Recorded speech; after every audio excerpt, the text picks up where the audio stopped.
It's 5 in the morning. Young students of Sakya Academy are getting up from sleep.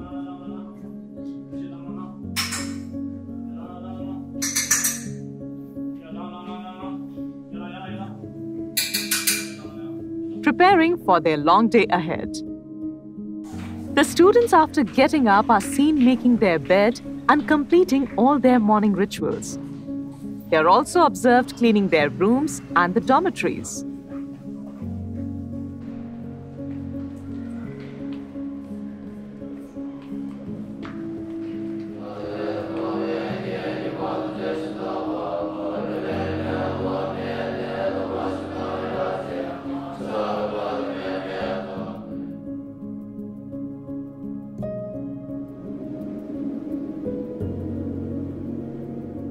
Located at Purukul in the city of Dehradun, the Sakya Academy provides students with education and wisdom.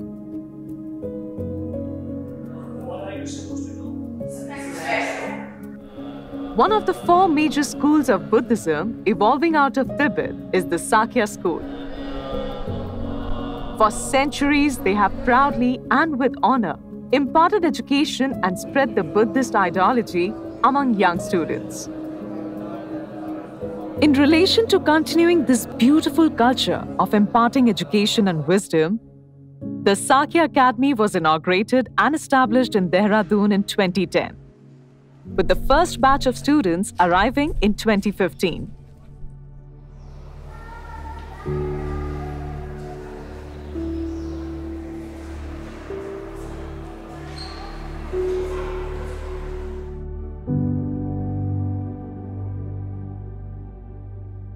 The head of the Sakya school at the present moment is the 43rd Sakya Trizin, His Holiness Kondung Gyana Vajra Rinpoche.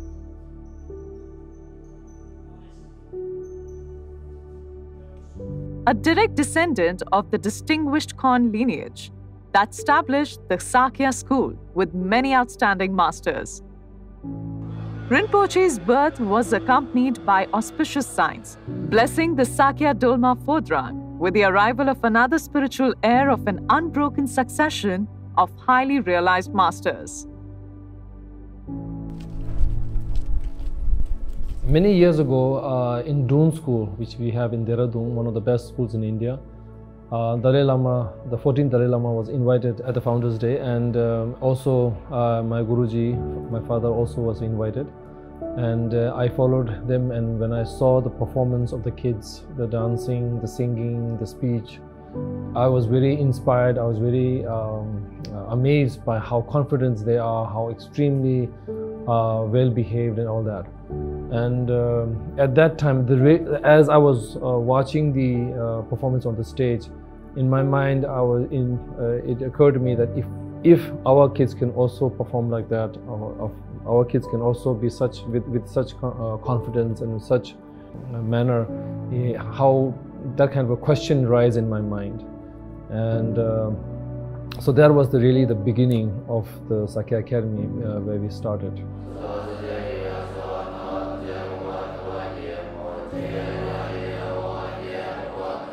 At the beginning, when we were making the schedule, when we were trying to make the contemporary education and also the Buddhist education, I told them that I just need 2 hours a day of religious practice. The rest of the day, as normal schools are, because since I have never been to any school myself, I was also taught at home. So I didn't really know much about the regular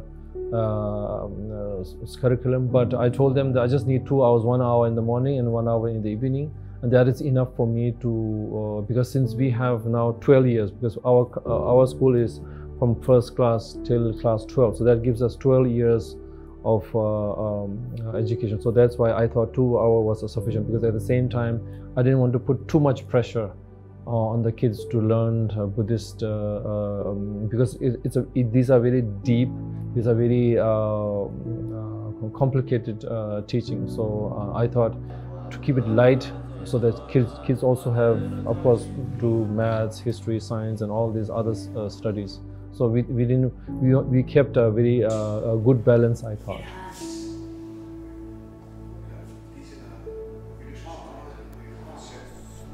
When we began, one of the first challenges was to convince our elders, because this is a very new concept, combining the academic education with Buddhist values. So we had to convince that this is the right methods to teach our younger children, because one must understand that in Tibet and in older generations, the communication, there was no internet, there's no global communication was very less, you know.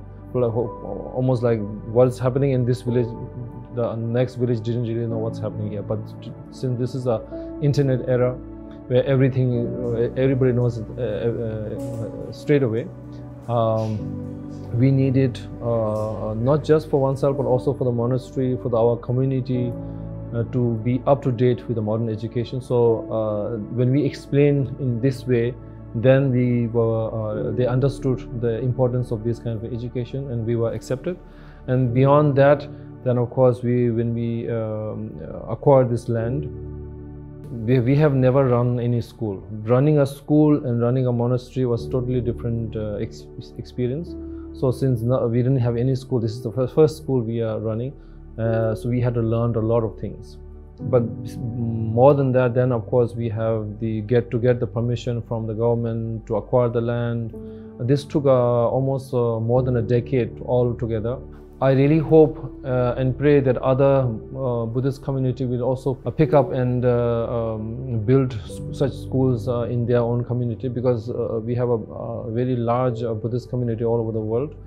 And I believe in order to sustain as a Buddhist community, I think this kind of education system is very much needed. And we are doing schools of course in India. We're also hoping to do some in Nepal and some other Buddhist neighboring countries, especially we already started in Mongolia. We are doing a school in Mongolia also. Guruji sent me to Mongolia to look after some of the temples. And then when I was there, I felt really like a home. Although it was my first time going to Mongolia, but Mongolia, I felt it was something that I have always known, or it felt very familiar. The food, the people, everything was such I felt very close to it. The Academy is progressing day to day. Along with the mental growth of students, the Academy is also focused on improving the infrastructure, slowly and steadily with time. The construction of a multi-purpose hall is in the process. The hall could be used for numerous things like sports, small programs, speeches, drama, and monastery purposes. A devoted sponsor of the Academy has sponsored the construction. Even though there has been a delay, the construction is now in full flow. The construction of a biology lab, physics lab, and a chemistry lab is also underway. Also, we are building a new, much bigger library. For me, library and temple is I keep them in the same space. In the modern world of instant gratification, His Holiness Gyana Vajra Rinpoche feels it is important to instill the right values and motivation in students from a very young age. Kids also serve lunch to each other, which helps them gain vital experience, as well as teaches them the values of a self-sustaining life. They are often divided into teams, with each team serving each other turn by turn.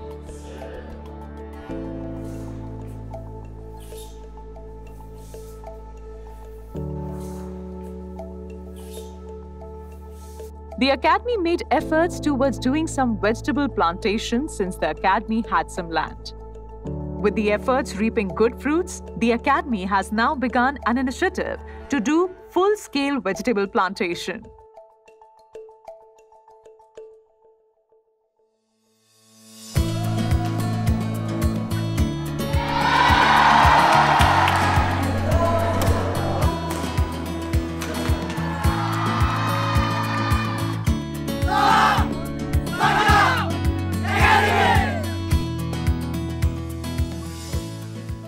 sports, you can learn a lot from, I mean, right off the top of my mind, I can say like leadership, teamwork. And basically, it's like almost like a life circle itself. Senior teams are doing slightly better because I can see their passing is very well. Few good, very good players on in the. Oh!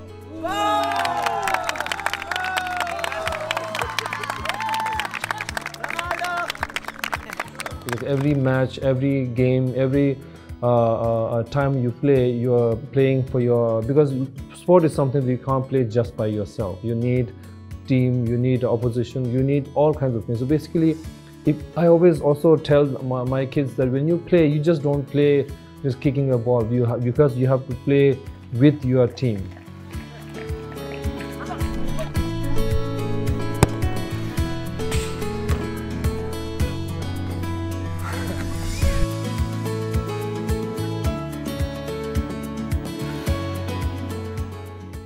Anybody can join Sakya Academy.